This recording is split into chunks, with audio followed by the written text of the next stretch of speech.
No, I personally don't feel it is difficult to find waste material for creating art. You only need to have ideas what to create with it. Material is lying everywhere, litter is lying everywhere. So, I mean, usually what people do is people will just create a fish with a jolly and then you keep putting those plastic things. So, the routine things done 1,000 times everywhere. Nothing wrong in it, it's nice. But artists have to come up with new ideas. I, for example, created a flying carpet using truck tires. Wow.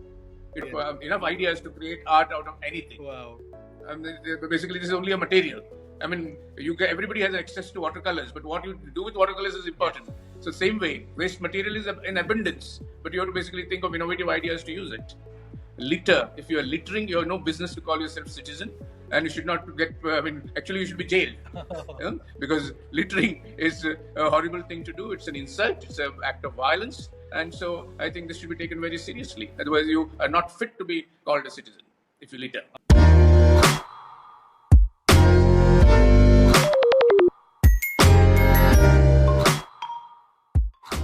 Hello and welcome everyone to Planet vs. Plastics podcast series brought to you by Earth the Network India. I'm your host, Rumit Walia, for this insightful journey into a world free from plastic pollutions. In today's episode, we're going to explore how artists are truly changing the world and advocating for a plastic-free planet. And for this, we have one of the artists for the Earth, Mr. Subodh Kirkar, who is the founder of Museum of Goa and have also done amazing masterpieces using the recycled and the plastic waste material around the world. So please welcome Mr. Subodh for our plastic series and let's deep dive into this episode.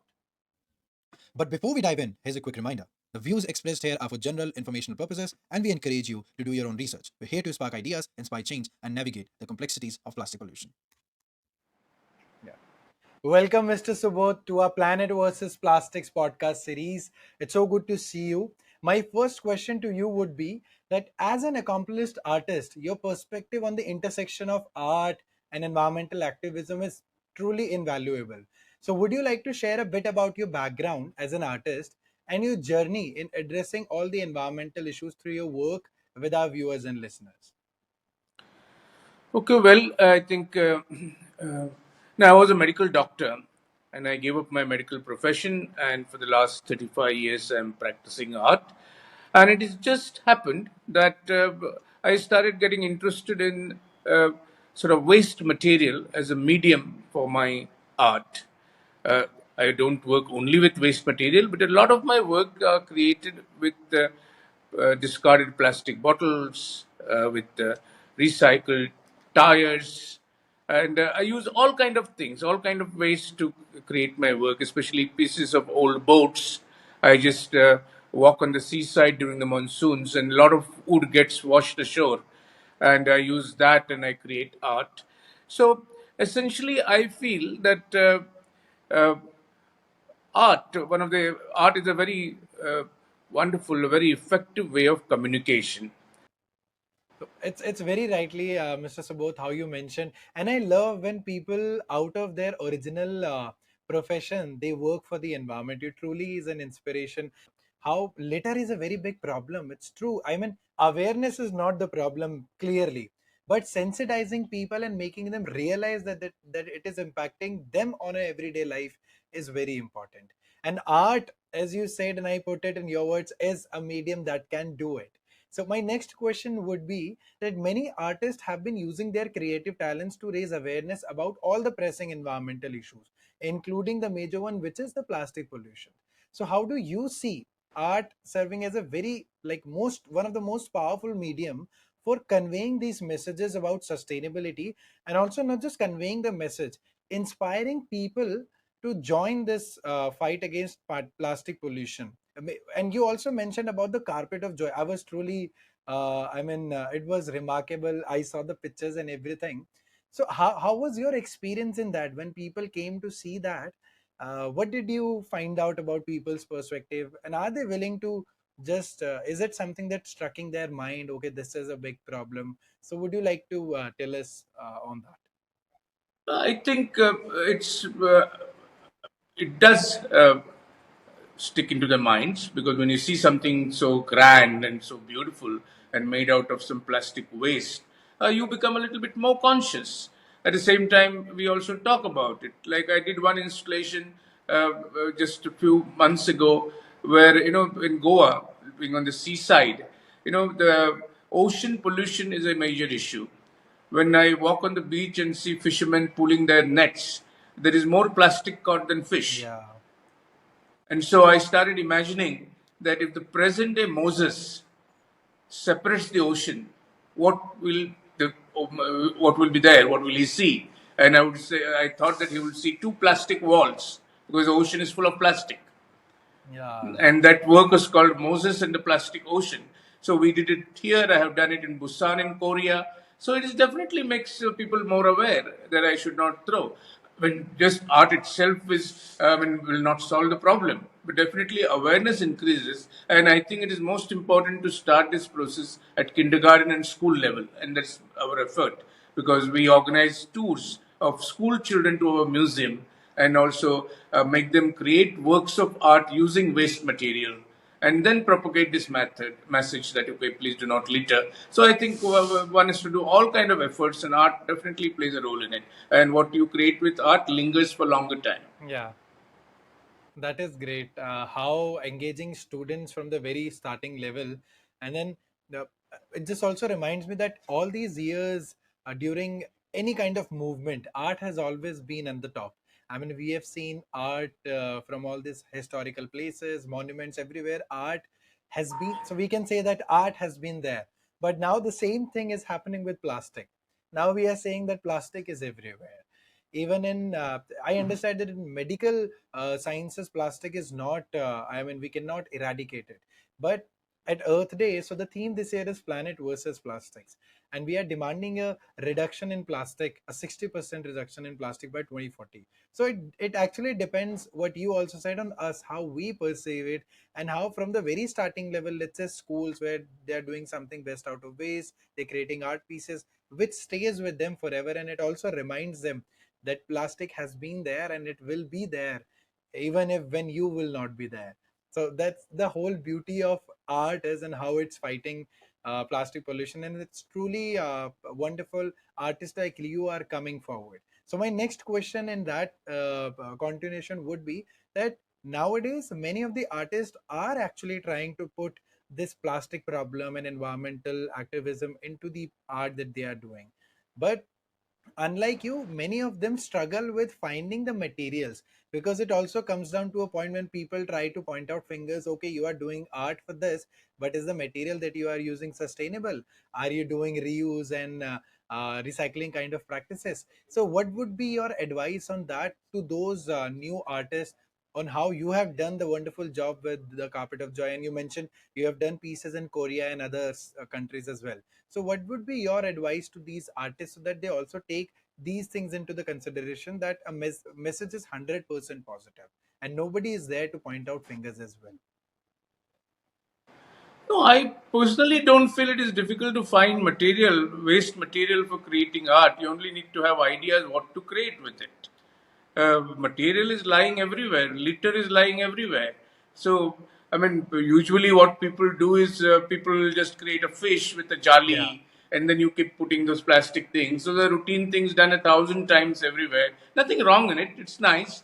But artists have to come up with new ideas how they can, for example, use this waste material. I can give you a few examples. I have a colleague called Siddesh Chari. Now, he collected 2 truckloads of material, which is thermocol, which is used for packing, and there's so much of thermocol everywhere. So what he did was he just melted the thermocol and created a sculpture of a grinding stone. Wow. Now the grinding stone is created using melted thermocol. So it's an interesting idea. So there are always ways of. I, for example, created a flying carpet using truck tires. Wow. It was a carpet which was bought by for F1 racing Okay. for a Ferrari launch in Abu Dhabi. The carpet was sort of sent, and the customs stopped it Okay. in Mumbai. The customs stopped it, and they said, "Okay, but this is made out of recycled tires. So, is it a flying carpet? Does it fly?" I said, "No, it's just the title of the work is flying carpet." Then they said, okay, if it is not flying and if it is made out of recycled tires, why is it so expensive? Because the cost of the carpet is 15 Oh, lakhs. So why 15 lakhs? Now, well, it's a work of art, and somebody was ready to pay 15 lakhs, and they bought it for 15 lakhs. I don't think it is any of yeah. customs problem. But then there is a lot of, I mean, many people just don't understand all these things. So, well, I had this problem with this. Many of the things I create with waste materials are stuck in the customs. I once created a Christ, Jesus Christ, using Wow. chains of bicycles. And then the customs stopped it and he's an antique. So antiques are not allowed to be exported. Oh, A church in Canada bought it. So we have had some funny anecdotes too with this kind of activity which I do with recycled material. So the point answer to your question is I think there is enough material. enough ideas to create art out of anything. Wow. Basically, this is only a material. I mean, everybody has access to watercolors, but what you do with watercolors is Yes. important. So, same way, waste material is in abundance, but you have to basically think of innovative ideas to use it. That actually Yeah. puts a very good message out there. Waste is everywhere. You have the waste with you. What you do with that waste matters. Do you just throw it on the road? Do you leave it for the municipal corporation to pick it up, or can you make something out of it? So that is very interesting how you have been putting this. And I love this when in podcast people share all these solutions and we talk about all the ideas and innovation that has been happening with the creativity, of course. So we're almost at the end of this podcast, and I would like to ask one or two final questions with you. Do you have any some favorite memories or responses from these people that you might have noticed, and you have said, "Oh, this is one of the best moments I've seen from people who have watched or who have been observing your art or who have been there in the exhibitions." Would you like to share some if you have any? Yes, I think there are many, many things. I mean, people get fascinated with this large walls I create with plastic bottles. Recently, I was commissioned to do it for the new airport in Goa, Mappa Airport. And then it has a very, very good response. People are fascinated with it. People click pictures with it. When I created it in, for example, Saligaon, the first time, every day about 3,000 people stop to click Wow, pictures. So 3,000 people a day it's a very I mean, a huge huge thing. number. So I think you create something which is beautiful, which is impressive using waste material. People do stop. Another work I created was with just some kanta of one of the trees called Triphala trees. Okay. During the COVID, I wanted to create some work in response to COVID, the lockdown, and so I created a huge lung, and the thorns of the Triphala tree were stuck onto it, Oh, and the trachea comes in there with the two bronchi go into the two lungs. There, I had a old lock hanging. It is called lockdown. oh, Again, using very nice. basically a material which was recycled. So people have been appreciating whenever there is an interesting idea which tickles, people do like it, and then that idea, that message stays, that message lingers, and at least it should be translated into a little bit of more respect to environment and basically the idea of not littering. Wow, that's wonderful. And uh, my last question would be, which I ask from all of my speakers, that any final, like kind of a golden advice or wise words you might like to present to our viewers and audience, so that they also see the Yeah. true perspective of how we are living today with the environmental degradation. Yeah, I think the message is please respect environment, litter. If you are littering, you have no business to call yourself citizen, and you should not get. I mean, actually, you should be jailed. Because littering is a horrible thing to do. It's an insult. It's an act of violence, and so I think this should be taken very seriously. Otherwise, you are not fit to be called a citizen if you litter. Amazing, amazing. That has been wonderful, and it is one of the best podcasts I can say. Again, people will see in this YouTube videos that I've been saying this to everyone, but everyone is in fact very. I would say eye opener and amazing in all these podcasts. So with that, thank you so much, Mr. Sabot. You're truly an artist who are doing work for the environment and inspiring a lot of people, millions of people. Thank you so much for coming to our podcast. Thanks, Rumit. Thank you. Bye bye. And to the audience, please keep it clean, keep it green, and remember, every day is Earth Day.